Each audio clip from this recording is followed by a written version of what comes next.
Mayor, unsa may katapusan natong message sa tanang mga taga Zamboanga del Sur, tanang taga Misamis Occidental, Visayas ug Mindanao, mga taga Canada, taga Amerika, ug all over the world. So karon Mayor, unsa atong katapusang message para muan higid sila dinhi og mopalit og dako nga luna diri sa likod kay sa tinuod lang Mayor na ay message nako sa Facebook niingon dito nga ay unsa man imong ikasulti ni ani kani siya murag na apil ang politika no naa may comment nga nisulti dito nga ay sis wala na nay wala na nay luna dinha ang likod kay gihurot na tanan sa mga sirilyes. So in your own personal view unta nadunggan sa tibuok Zamboanga del Sur, Misamis Occidental, tibuok kalibutan nga dili di ay ninyo gihurot ang likod kay mauging ko sa Facebook nga wala na mo chance din nga sister Brad Denny kay gihurot na sa mga sirilyas ang likod. Any comment on that message, Mayor?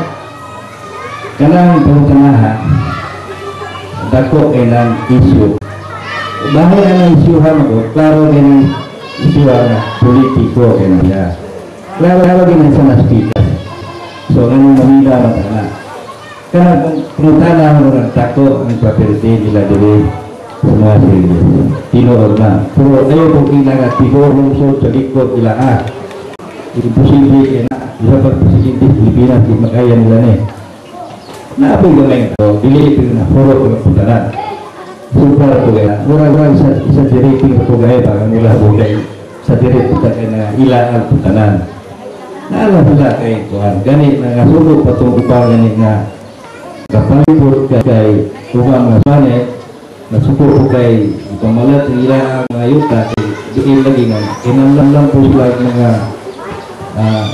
kalta so ipalit anong usa ka di na kumusuli ginsa so bro po nga hiupol po sila ato kay ipamalit na nila ang ilang mga yuta so asa na sila patulong muna ay mga advokasya sa gobyerno sa munisipyo na kitagaan sila og livelihood so diin para sila dili sila makahatag og usap ilang panulti so bahay ko na ng butangan o layo rin kayo na sinoon so dili mo po sa mag-ingon na tuwag at nagsuo na siya na pabor ito so makita na to anihan ninyo para siguro ay lang ko pamimilang ahit-hit sila ng Facebook usapan niya na akong encourage ang tipuok dili lang dili lulupyo sa lungsod sa likod kumili sa tibuok probinsya sa laineng probinsya Misamis Occidental Zamboanga City, Lanao, whatever provinces you belong you come and visit Lakewood because Lakewood one of the nicest place not only in Samoa but throughout the Philippines. In fact, kung this woman really is planning to put zip line from this mountain down to the other mountain, may plano na siya, pero mga tagasiguro mausap ng ilang plano, naghanda mahimo din nga for tourism, jet ski, hang gliding, mountain climbing, mountain biking, anything that goes to the mountain, that's for tourism. Na yung mag-catering na wala pa ma-discovery, kailangan naman ko na siya for development na na-invest na tagalaing lugar. Bahay po sa mga lumulupyo din sa Lakewood, murag na balik ng mga siguro ito na ako, murag na siguro na ako ito, na ibalik ko na bubuti, na natiin na usually mga Bisaya na rin namuyo from Occidental there.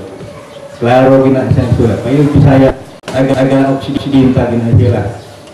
Bisaya ginaklaro, taga-Occidental. May Misamis Occidental ginasira. So, dili lang po nag-encourage ng taga-Occidental nga moro po yung anhidere. Nga moro po. Siyempre, ang mga neighboring provinces are also invited to come this Lakewood. Among the municipality of Lakewood to encourage you to come and visit us here. You're free to come. tinuod din ang isulti ni Mayor Enerio, no, nga dili ila kanan ang likod, no, so dili kang gyud kaayo maminaw sa mga istorya kay ako mismo katong ningon ko niya nga Brad, pag-ani na ko, I feel at home. Dahil bugnaw kayo ang weather, mura siya o Baguio, or pag naa ka sa Canada or America. So, niingon ko niya, kami ni Dr. Benning, unta, bisag mga 100 square meters lang na luna. Iyang natag na mo, kay magbuhat may gamay, dili nga mahay kubo. Ni Diritso, gidayin siya ingon, without any buts and ifs, walay hold bars, ingon-ingon gyudayon siya. Yes, mangita ta na sis, way problema o katanan. Welcome nga mo invest din sa likod. So, naatay mga subanen, nga naaduri, mag-alagad ka nato. So, last message ni mo, Mayor. Anyway, mga tanan dahil unta po, Dr. Denny, sa atong pagbalik, bangin sa proyekto ni Mayor Julie Nerio sa atong hospital. Nga ilang buhaton diri. Pagbalik sa atong programa! The one and only Cosmetic Surgery Center in Misamis Occidental, Zamboanga del Norte and Zamboanga del Sur. Dr. Ami Anti-Aging and Cosmetic Surgery Center invites you to a refreshing experience and welcomes you to the ageless life. Services offered: complete facial, body scrub, foot spa, therapeutic body massage, sauna, glutathione treatment, radiofrequency, stem cell treatment, hyperpigmentation, acne treatment, cosmetic surgery, nose lift, facelift, eye bag and eyelid surgery, breast augmentation, visor liposuction, tummy tuck, wart and mole removal, scar revision, cautery and Botox, dermal filler and roller, diamond hydra with vitamin C infusion and Spanish peel.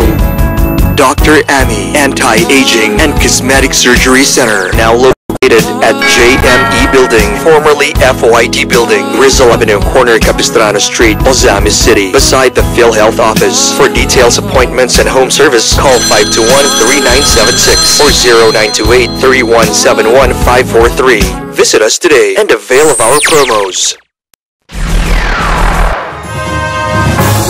Super Blog Spirit 80 is available at Dr. Ami Anti-Aging Cosmetic and Surgery Center.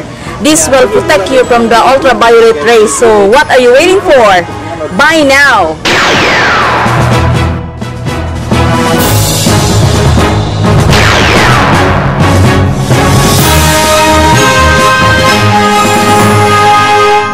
Aniana sa atong dapit ang nailana nga Gym Diagnostic Center Laboratory nagatanyag sa serbisyo sa barato lamang nga balayronon sama sa blood typing with RH, complete blood count, cholesterol, hemoglobin, hepatitis B screening ug uban pa. Ang Gym Diagnostic Center nahimutang sa T Building, Jose Abad Santos, Carmen Annex, Ozamis City ug matawag sa telephone number 586-1826 ug matawag sa cell number 0929-2348-545. Gym Diagnostic Center, ang inyong kaabag sa pagpahimsog alang sa maayong panglawas. Gym Diagnostic Center Laboratory, gipanag-iya ug gidumala ni Miss Joy B. Ayub. Gym Diagnostic Center Laboratory, ang inyong kaabag sa katiliwan. Ngayon, padayon mo pangutana regarding sa health concern. Naa ba kayo plano na i-rebuild or itukod balik ang hospital dihi sa Lakewood? Bayan na ng hospital dihi sa Lakewood, ako itong plano nga i-revive na o rehab. Pero, maulagi na, mangita mi o asa mi mangita o funding. Kay, pag humang ng funding, mo spend pa ka sa doktor o mga medicine, mga aparatos. So it takes time. Dahil mo ko pa ng estudihan. So we are willing to put it back the hospital. And then kung yung hospital na absorb sa medical center, singali po ibalik na po na siguro sa likod kung matayon ang atuang hospital. Ibalik. Kaya gawa mo na ito hospital. Kaya ang at chief hospital sa una diri nasa mga kaliwat si Sinisa, Dr. Sinisa, I think you know that, Dr. Huwag ka nang yung manghod, Dr. Longhato, mo pinahimo din na treaty din sa hospital. So, taga po siya. So, daghan taga ato adri taga-hospital. So, gwapo na isa pa diyan na ako ginang ito ang tourism dire. Kaning ang peace and order what type problema kay so far naabot ko dire waktu kadunog og mga samok labi ng mga insurgency din sa ngayon.